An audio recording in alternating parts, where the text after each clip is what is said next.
Please give it up for Scott Peavy.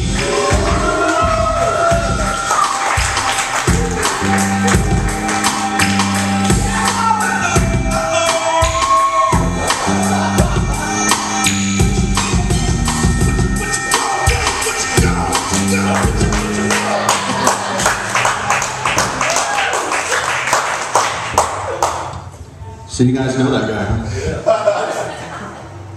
I thought it might be a little obscure. Mr. Cal. He hasn't had a hit since he had a hit. So this occurred to me earlier because I had a doctor's appointment. I just found out that this is not the ideal weight for my height.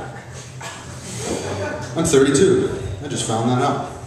According to the chart on the doctor's office wall, I did the math, and according to the chart, I should be like 9 feet tall, which seems unrealistic to me. There's a lot of pros to being overweight, though, that they don't talk about, you know. Everybody talks about the pros to being thin. That's like the in thing. But there's a lot of pros to being fat, too.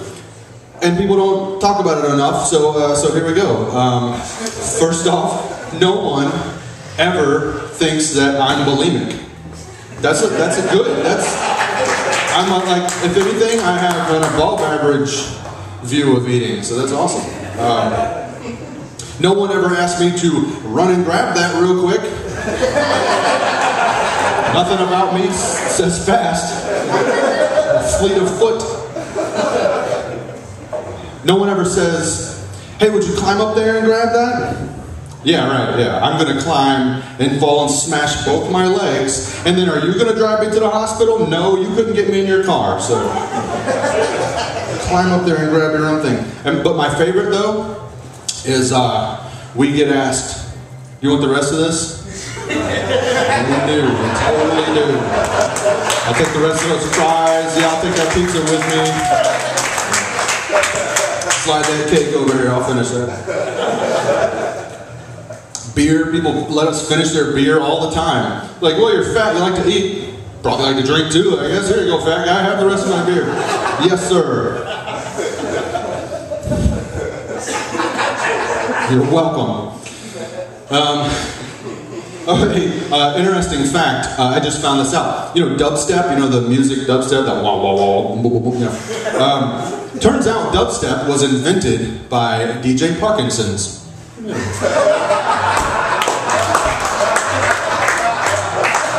Who fucking knew? But now it makes sense. Another interesting fact, I keep a lot of ones in my car in case I'm ever broke down in front of a strip club. Seemed like a good idea. I have my favorite actor of all time is Christopher Walken. Anybody a Christopher Walken fan? Yeah. I love the guy, but he doesn't do enough stuff. And even now, it's like too late because I want him to have done stuff that already happened. You know, I would love to have seen Christopher Walken do movies and characters that other famous people did, because he likes to go off script a lot. I don't know if you know that about him, but he likes to change up the script. So I like thinking about like how some of these famous lines would have sounded if Walken had done them. Like A Few Good Men, you know, Jack Nicholson's famous line. Maybe Walken would have been like, the truth, I can't give it to you. You couldn't handle it. No, you can't handle it. There's no way.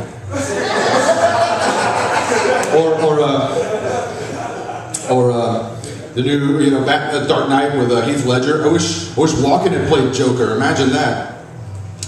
You want to know how I got these scars? I cut myself shaving. They're gonna heal up. It's fine. Maybe. Because of the whole mystery, you know. Maybe. Leonidas. He could have been Leonidas. Spartans, tonight, we're gonna dine in hell, maybe. It's maybe again, rely too much on maybe. Okay. The last one I'm gonna do. What if Christopher Walken had played Forrest Gump? Right? Life. It's like a box of chocolate candies. You know. there's only so many, and only a few are caramel, and everyone knows it's the best. Just for one. Very nice.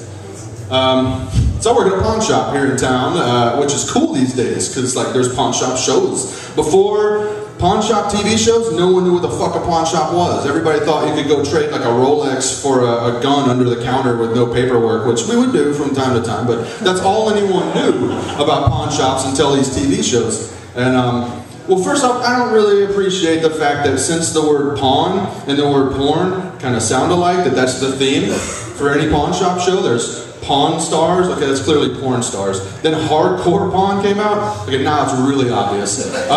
Next season, Nickelodeon's having Kitty Pawn, have you heard about that one? Style Network, RuPaul is gonna host Tranny Pawn on Style Network, I don't know if you heard about that. Oh, then there's that other one, Cajun Pawn. I don't know what Cajun porn is, but I'm sure it has a lot to do with shrimp, and that's gross. Anyway, and people, now they watch these shows, they think that they can come in and we're gonna like do like one of the show and tell them the history of everything they bring in. You know, people bring stuff in all the time, and they're like, what can you tell me about this? Like, I work at a pawn shop on the south side of, you know, in Tallahassee. I almost gave away exactly which one. We're not on TV. We're not in Las Vegas. We don't have like experts we can call, but I try anyway, you know. I'm like, well, looks like what you have here is a 1991 Magic Chef microwave. You can tell from the sticker on the back. Looks like you and whoever owned it before you ate a lot of spaghetti. And you don't like cleaning microwaves. Give you $5. Because I have to clean it. That's a big thing. People bring it in and they go, I was going to clean it, but I figured you're just going to do that. And now, dick.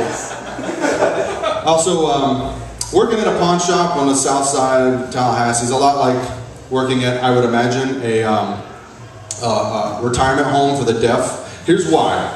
Okay, because I worked at a retirement home for the deaf. And first off, everyone's on drugs. That's just both places. Everyone in there is on drugs. You can't understand what anyone's saying, and you stand an equal chance of getting head from a woman with no teeth in both places. So it's really pretty similar. The other day I was working, and I overheard a conversation between a customer and another guy working. What I overheard, again, she didn't have any teeth, she was on drugs, but what she said sounded like a proposition from a desperate hooker, because what I heard was, anus $10? So I'm dusting and I hear, anus $10? She was saying, ain't it's $10, you know, but she didn't enunciate. That's her fault, she didn't enunciate. But still, I'm going, God, you know, most hookers have some respect, and they usually get at least 20 for anus, I thought. You know. It was this cheap hook, get her out of here. My favorite part of working at a pawn shop is that we don't get robbed, usually, because we have a lot of loaded guns. And, but there's still, you know, there's that once in a while where someone just isn't thinking, and they do something they shouldn't do. And so, there was an attempted robbery, and it was attempted because, well, here's the story, okay? I'm working there. I read comic books. I don't follow sports. I have a Green Lantern tattoo. Okay, I got it before the movie though. I didn't know it was gonna suck, so maybe like if the second one's good, I can add a 2. Anyway, so I'm reading a comic. It was the Incredible Hulk number 51, as a matter of fact. And this guy walks in. No, it wasn't. I just threw that out. Like some of you go, oh, that's a good issue. This guy knows his stuff. I don't have any idea what I was reading. So this guy walks in, and I'm reading this comic book. I'm going to get to the story. Hold on. And he walks in and pulls a gun out and puts it in my face. And of course, the first thing I said was, "Do you want to pawn that?" But that's not what he was here to do. he says, give me all the money in the register. And then it registered with me that this was a robbery. And so this was that moment that guys are all secretly waiting for their whole lives. Every guy, I don't care who you are, you're really waiting for someone to come in and just pull some shit on you one day, and you're just gonna flip out and fucking take control of the situation, like Jason Bourne, you know, the Bourne Identity, or James Bond even, or Steel, you know, you're like your calm, cool inner super spy, comes out and karate chops a guy in the neck and twists his arm around and throws him on the ground and grabs his gun and controls the situation. So when that happened for me, I froze instead like this. Which I was cool with, because apparently there's no calm, cool inner super spy in me. I mean, I would have been cool with Austin Powers or something, but nothing happened at all. Like I don't know if my tongue was out or not. And the thing that they don't tell you in school is that when you freeze and your mind goes a complete blank, your body goes apeshit because it's time to shine. So my body does this. Doesn't run it by corporate, by the way. Just totally just off the chain. Just goes. Okay, do this. Knock the vocal cords up a few octaves and say this. So the guy pulls a gun, says, "Give me all the money in the register," and I go, "I don't like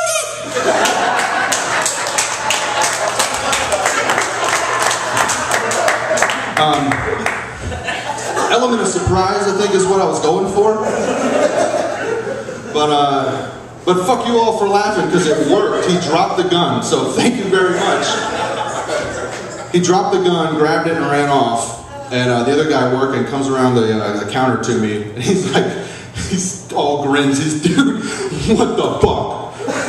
And I'm still in shock. I'm going, oh, fucking, did you just see the guy? Like summoning dolphins. And he's going, no, man, you just Harry Pottered that guy into dropping his gun, or Jedi mind tricked him or something. What did you just say to that guy? And I have no idea. I don't know,